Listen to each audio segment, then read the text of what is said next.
Are you thinking about traveling? Maybe buying an RV? Well, if you got those kind of questions, then I suggest you watch this. There are several different types of RVs, and there's several different ways to travel. And there's the overlanding. That's for people who like to really get out in the middle of nowhere. And then you can visit public or private park facilities and do tent camping, perhaps open road, and staying from hotel to hotel. And I've done them all, and I can help you with some questions you may have by telling you what my experience is when doing them. We're inside one of the cabins here at Inks Lake, and I just wanted to let you know what kind of sleeping arrangements to expect from Inks Lake's cabins. So you do get an overhead light, and your switches are over there. You do get an AC right there, and the AC. All right, that's everything. It's lighting not too good, but you can see we have hot and cool. Last night was down to 51 degrees, and we needed the heat. We needed the heat. We also knew it could be cold, so we brought two heaters right there, and those came from our home. We actually used the one sitting here on the table last night, and the wife said to me that it wasn't too hot, too cold, just right last night. One thing you need to be aware of is you only get two outlets. At least that's all this place got, and I was ready for that because I have stayed in a lot of shelters, and that's the way it was. So we brought one of these multi-plug, multi-USB things, and we have a lot of devices to charge, so it was good that I brought that. We also have this solar generator that we also use to charge. Now I throw that in my truck to do this it's a refrigerator type thing, and we keep it at 32 degrees. I do keep ice in there.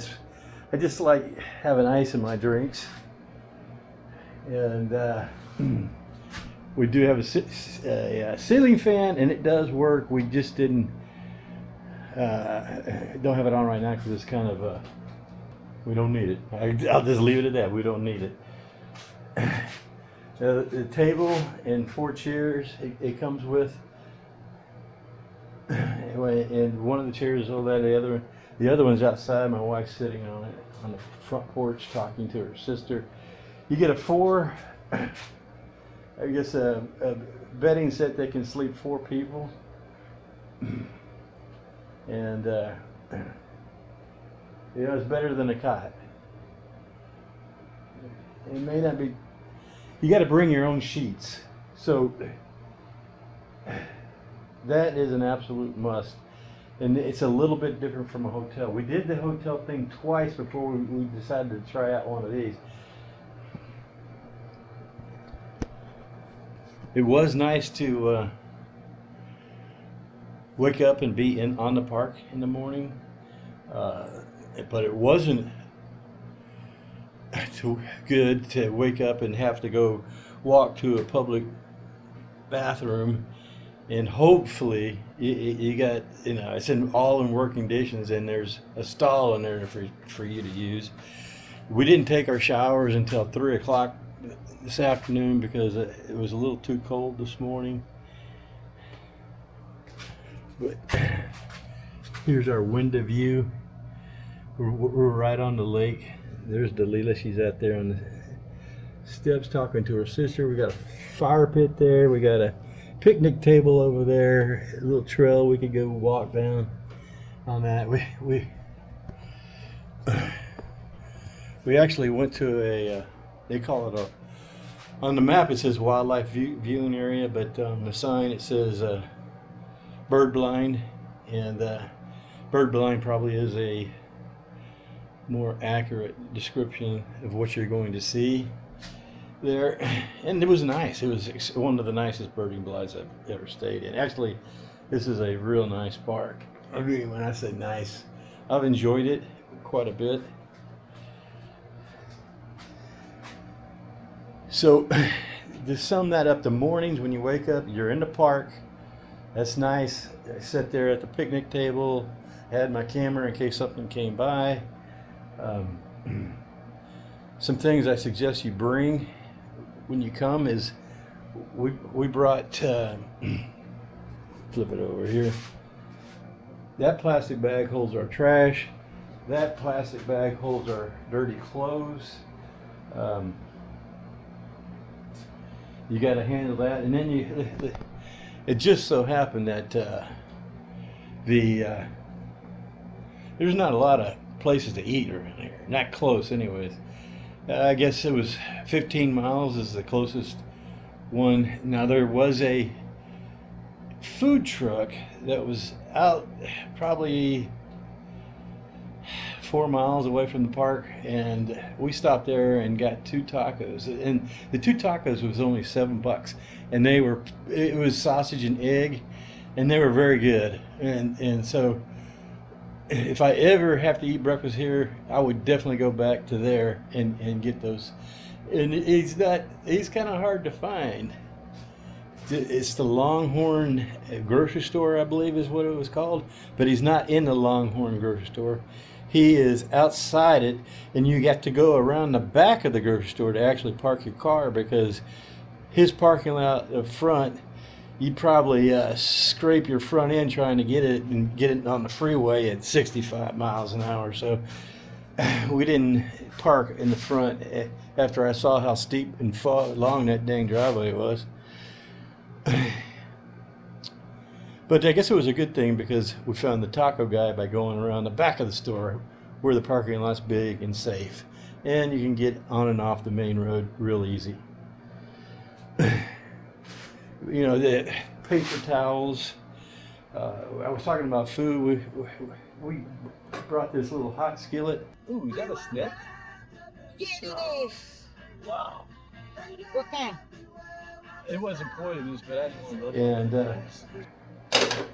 it was a long day yesterday. And when you get closer you got to the park, you just really weren't sure when you need to stop and what's your last stop before you get to the park. But I had a weird incident happen yesterday. It was I got an email from FedEx saying they're making delivery, and that delivery was going to be before 12 noon, but I wanted to leave the house at 9. So delivery got there at 11:19, and we got on the road, and we got here at about 5:30, and they'd already closed the office. But the problem is that nothing got communicated to us on how to handle that situation, and I didn't even call to try to figure it out. I figured typically there's something on the doorway that handles everything. Well, luckily one of the employees did pull up there, and I told her, hey, I paid on the internet, we got this paperwork, but the office is closed. She said, what are you staying in? I told her cabin number 10, and she says, well, the key's on the table in the cabin, and the door's unlocked. You just walk on in there, grab your key. So we're all ready to go, and they were. Everything was all ship shape when we got in here, so there was no problems. Really, just more of a lack of knowing what to expect and what to do. But now I do, right? And I'll probably call next time just to make sure that it happened. It's going to happen the same way it did last time. What else should you bring? Oh, well, I was talking about the grocery store. I got sidetracked. That's for my problem. I always get sidetracked talking about other things, and I just did it again. What we ate last night was, I'd put a can of clam chowder, I think it was, and the wife and I split the can of clam chowder, and it was pretty good.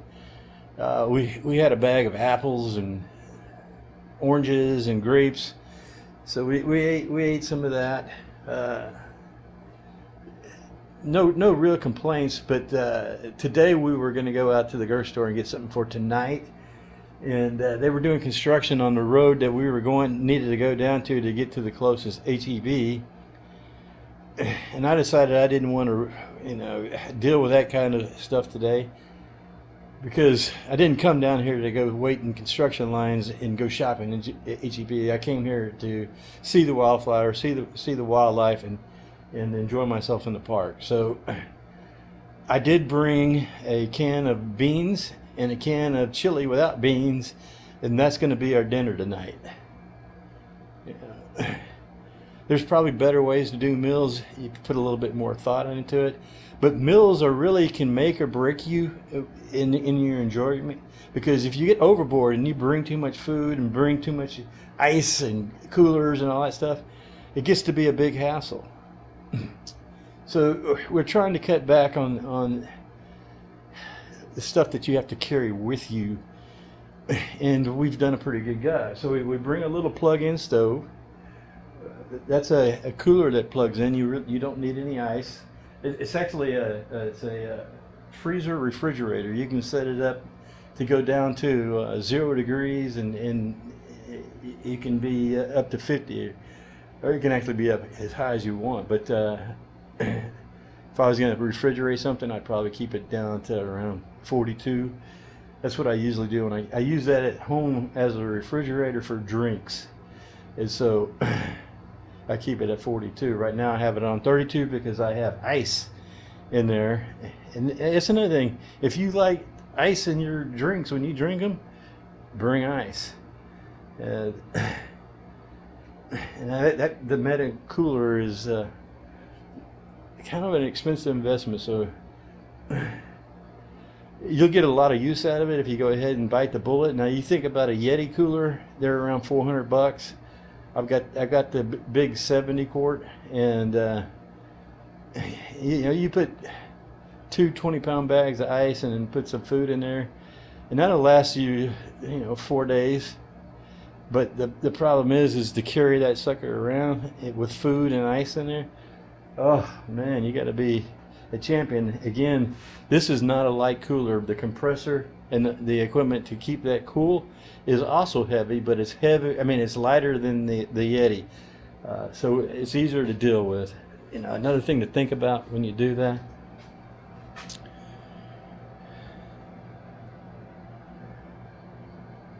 Trying to think if there's anything else that I should mention. We're bringing heaters. This is, the list. Now, as far as the nighttime goes here and comparing it to the hotel room, I think it's better in the park. You don't really need to use the public bathroom at that time, and then you can sit out there around the picnic table and enjoy the scenery. We happen to be in a real nice spot, and it's just quite enjoyable to sit out there in the evening out there. So, sitting at the picnic table at the cabin on Inks Lake in the evening, watching the setting sun's rays shimmer on the water. This is the pleasant ambiance you lose when staying in a hotel.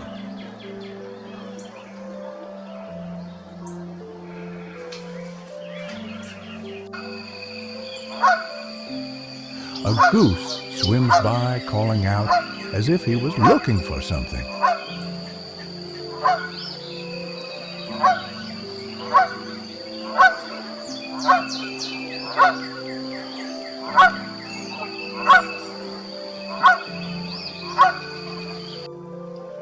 I look up and see a squirrel high up in the oak tree.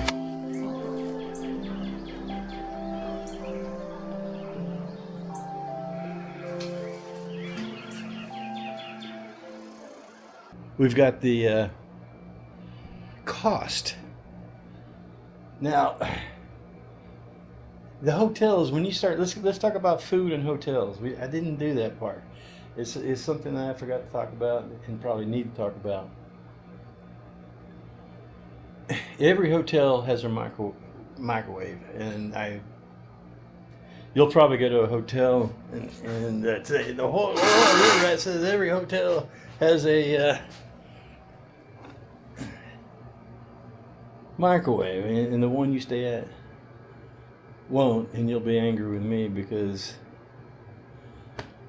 now you don't have anything to cook your food with that you bought before. And again, as I briefly touched on a minute, and I kind of skip over this stuff, you probably ought to plan your meals and prep everything and have it in your cooler before you start your trip. Because if you did what I did this time, you don't know when your last stop is for sure. And I was running late to get here, and I wasn't really sure if that was going to be a problem or wasn't. It was a bit of a problem, but that was only because I didn't pick up the phone and call to find out how the plan was supposed to work. If I would have done that, then everything would have been hunky-dory. And I probably would have stopped at that H-E-B that I was going to drive back to. And the good thing is that yesterday the construction was already done for the day, so we didn't really have any traffic on that. So now you plan your food, you go to the hotel, and you got a microwave in there, so more than likely you might have, you cut a pizza in half, because those microwaves usually aren't very big. And that's something else that you have to take into account for, is when you're planning your meals. Now if you buy a whole pizza, you just cut it in half and probably pop it in there. And if half is still too big, quarter it up and put it in there. But you can make that work. And I already told you what we had planned. We really didn't plan it. I mean, we had no food at all. I said, "Ooh, I better grab something out of the pantry." So that's the only reason why we have anything in there at all is because I decided that I better bring something, and it was a good thing I did. Now, Inks Lake does have a park store, and you can get many different kinds of drinks, but you can't get ground coffee grounds to make coffee with. But you can buy cold coffee, and all the other sodas and stuff that you can imagine. As far as the food, they had snacks like potato chips and crackers, and the crackers I'm talking about are the ones with peanut butter in them or cheese in them. They had beef jerky. That was close to a meal you were going to get out of that store. But we did find, I told you about the taco place we found earlier.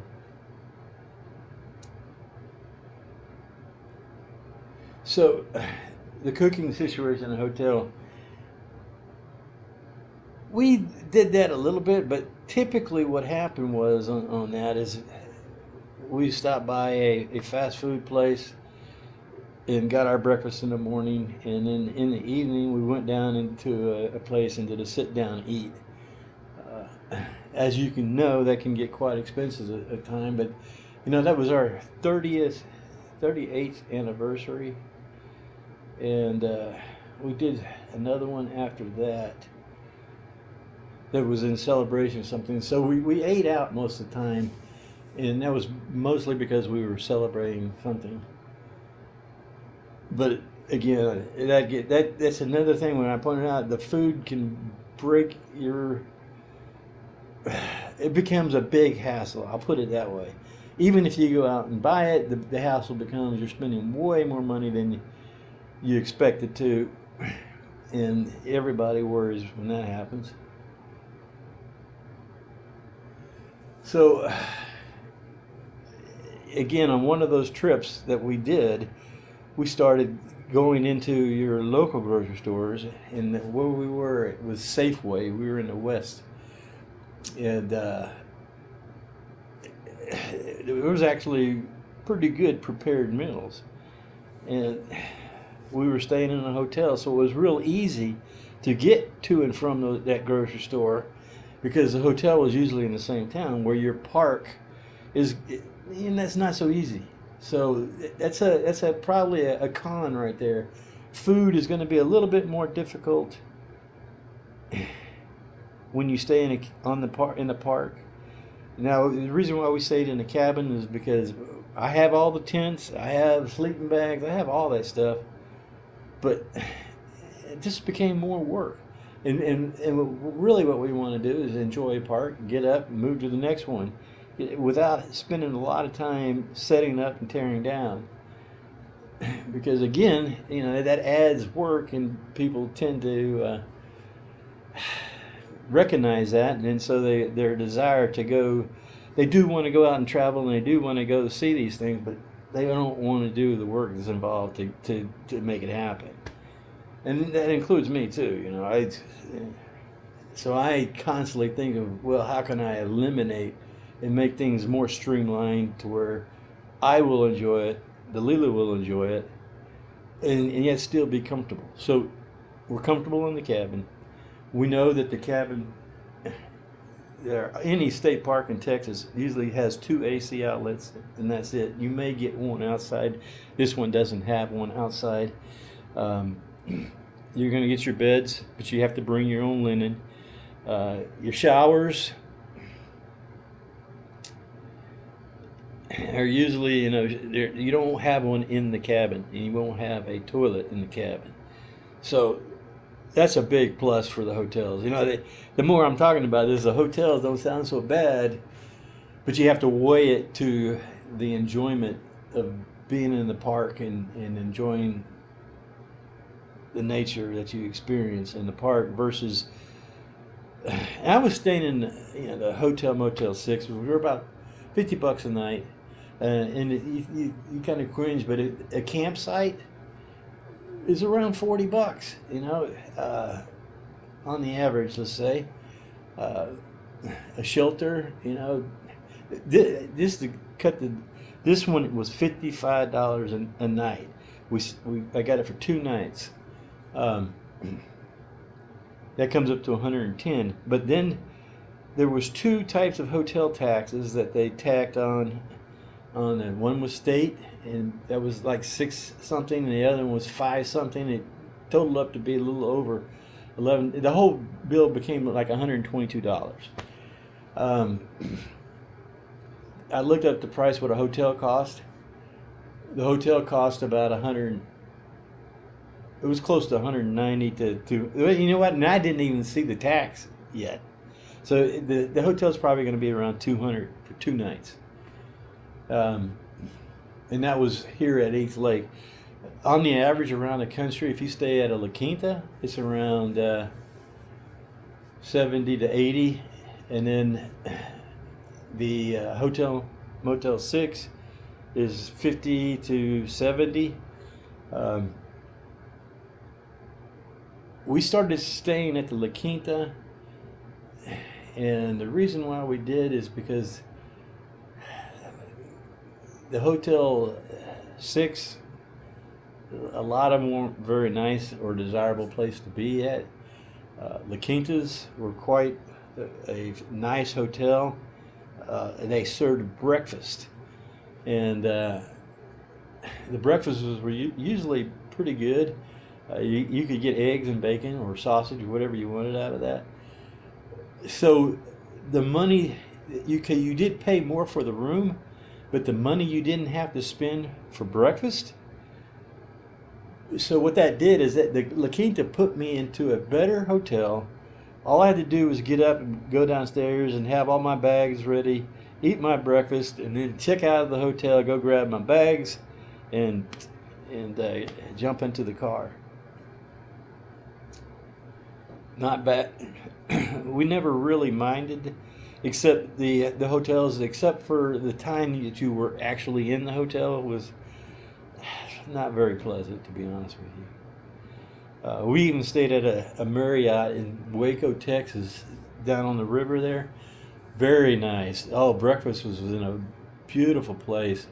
And that one was like, it was for 2 nights, it was 180 with tax. So again, I had a very nice breakfast downstairs, and then we ate out in the hotels. Chip and Joanne's place, the Silos. We spent the day out there, and we enjoyed the Silos. And we wanted to go back for Christmas, but that's when we found out that Lila had cancer. So our traveling was temporarily put on hold until all that doctor appointments and everything got settled down.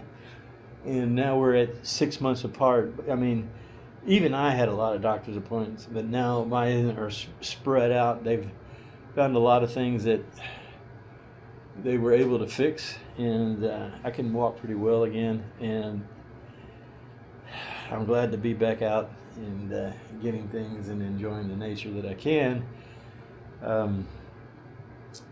So right now that I'm talking to you guys, I still haven't decided between a hotel and a park cabin. Now, I don't know how much extra I would pay if they had an option of a cabin with a bathroom. I would have to look at that and compare what the city is. But man, if the cabins had a restroom with a shower in them, to where it was yours privately, it would be a done deal. I would be getting the cabins in the park. And for all you people out there trying to make state parks and parks more profitable, you gotta run the numbers on that, because I'm sure I'm not the only one around. Now, when you start getting an RV, it's a whole nother world of cost. I drove a 27-foot trailer on the back of a crew cab pickup that I had to buy just to pull for the trailer. So I went that. I actually had a car that was paid for. It was a GMC Envoy, and it was paid for. But I went to go pull the trailer. It did pull the 27-foot trailer, but I remember I was like 20 miles from the next city, and I was looking at the tank, and I said, I got a quarter tank left. Well, what ended up happening there was, by the time I got to that town, I was just about out of gas, and I was panicking a bit. And the panic is this: the tank in that Envoy was maybe 15 gallons, way too small to tote a 27-foot trailer. Although the motor seemed to handle it fine, the gas tank didn't. So I went ahead and got me a new truck, and we did a shuffle around. I think the van my son was driving was also paid for. Anyways, we walked away with two new pickups, and no regrets. Enjoyed both of those. Actually, my son enjoyed his pickup, and I enjoyed mine, and we had no problem pulling the RV.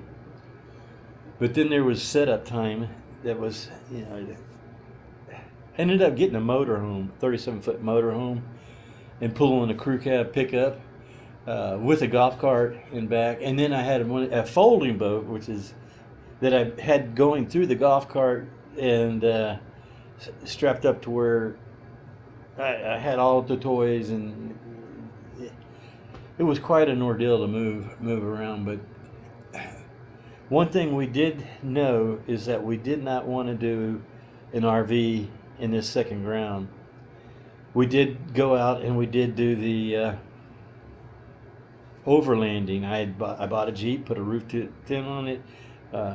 We had all set up for travel the country and that. But what I found out in the overlanding thing, now you can overland and stay in hotels too if you want to, but when you say overlanding, you think you're driving through the Utah and Wyoming and Colorado, and you're in the mountains and you're way in the middle of nowheres.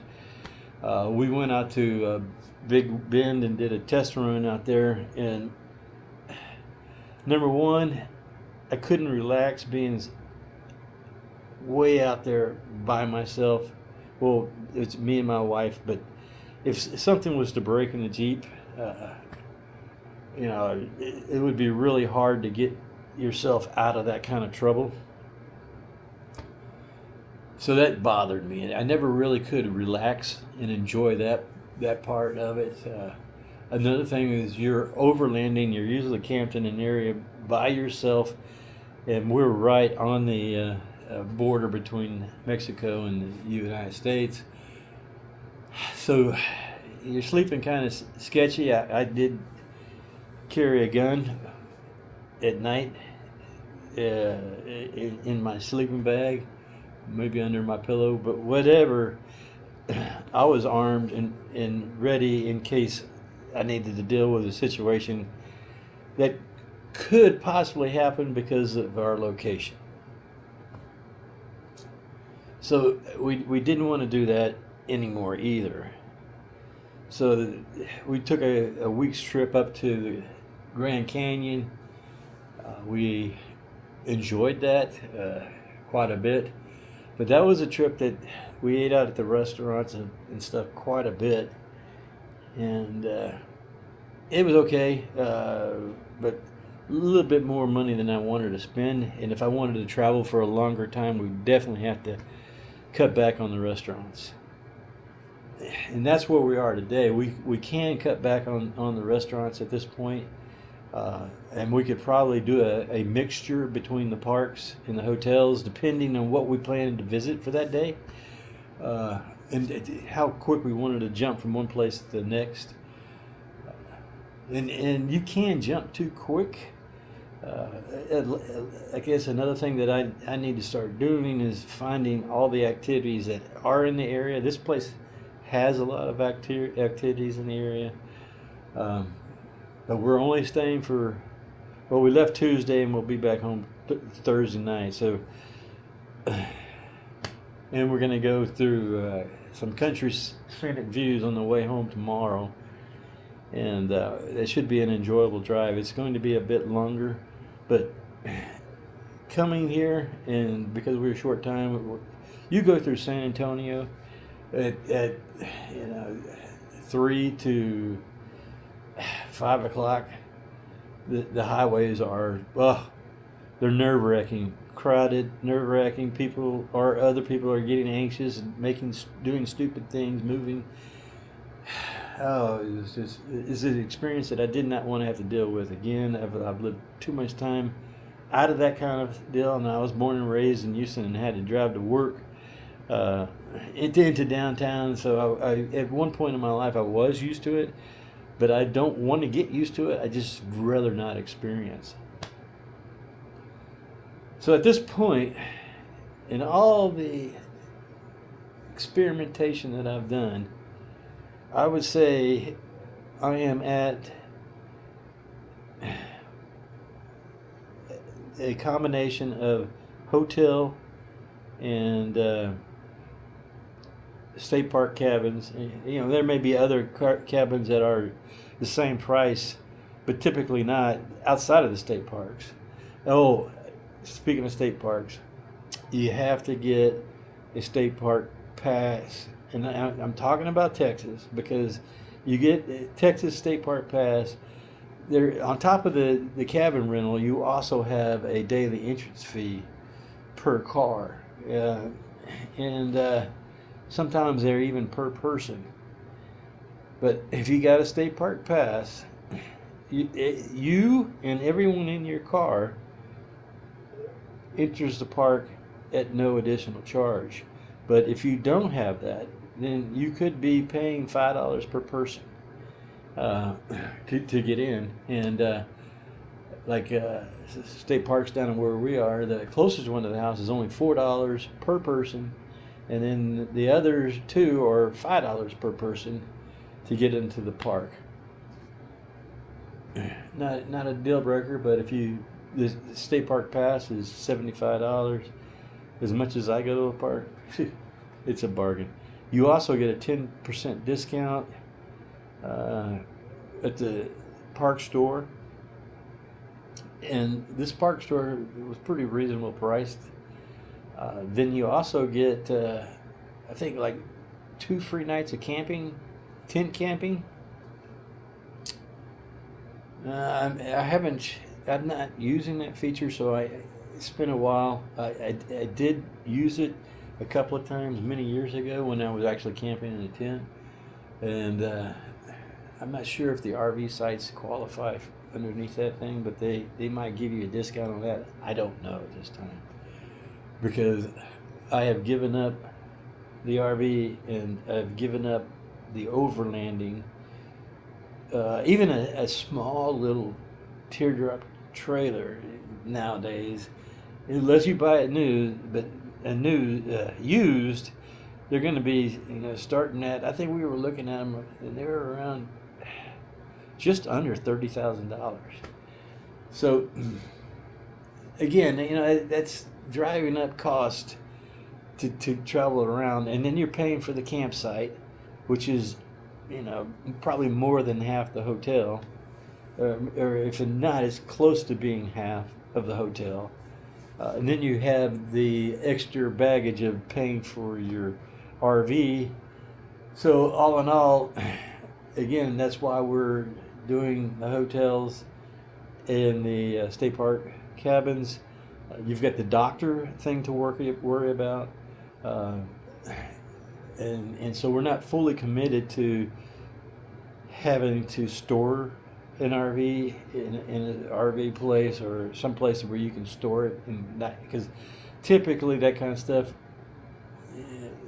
is a no-go in your driveway, because your neighborhood might have a homeowners association that has a rule against it, or maybe you don't even like your RV sitting in the front yard or in your driveway. So it's another expense you can think about once you jump into that over there. Your vehicle, it might be not capable, so you have to go get another vehicle that's capable of throwing it around. You get the motorhome, then you have to get your vehicle to where you can pull it. So if your vehicle is not one that can easily be set up to pull, then you have to put that on a trailer. All of a sudden you're buying a dolly, to put the front wheels on, or the back wheels, whatever it might be, and it's to pull that around. And we're into the thousands again just to have that. Either you're getting a bigger truck, or you're getting a dolly to pull your car around on that. So again, that's just so much extra expense. It's an option that's out there. We're going to keep doing this until we figure out how we can get it in the best possible, comfortable, and affordable range it can be in. And we'll keep you posted. The hotel room offers a lot of comfort, and everything. The location provides the food and other things you may need. When you're in the hotel room, you always find yourself ready to leave. Now, in the cabin, you enjoy the atmosphere, the ambiance of being out there in nature, but that not having a private restroom, oh. Well, we thought about the challenge there for a bit, and I talked to Dalila about one of these tent showers. We actually already have the canister toilet, and from our overlanding days, I actually even have the shower. The water bottle with the shower pump that you drop down inside seems to be heated too, so we're going to give this a shot and see how that works with us in providing that private restroom. When you see, the restroom out there is not always going to be available. There's peak hours where it's really hard to they only had 2 toilets at the Inks Lake at the restroom that was closest to us. So I went in there a couple of times and had no stall to use. So we're going to give this a shot, and we'll let you know how that works down the road. Our park cabin cost us for 2 nights $120, and the daily entrance fees that go along with that are normally $7 per person per day. And since we have a state park pass, we get to avoid those charges. And we traveled over 800 miles, and it took us 2 fill-ups, and that total fuel cost was about $120, and gas was running about $3.99 a gallon at the time, which is pretty high. Which, although it's $240 for that 3-day travel, and I'm not counting food and anything because we normally have to buy food and eat anyway. So the additional was the gas and the place to sleep since we weren't staying at our home. Still, the $240 is well under a monthly payment for a RV. Just about any RV you get. I mean, I'm talking, it's nothing but way up from there. On top of that RV cost, you still have to pay the camping spot. And that's an additional $23 a night plus $7 per person per day if you don't have a state park pack. Now you can also cut down on your cost if you were to stay in a tent and just get a pass. And for a 2-day cost, it's going to be, or a 2-day stay, or 2-night stay, excuse me. The cost is only going to be $50. So you're going to be saving roughly $70 by staying in a tent. Me, during the summer, I need that AC to get a good night's sleep. But if I was going to do this in the spring or fall and the weather was going to be pleasant, maybe I would set up a tent. But this is a ongoing process, and as we make improvements, I'll share them with you so you too can get out and travel in your own backyard.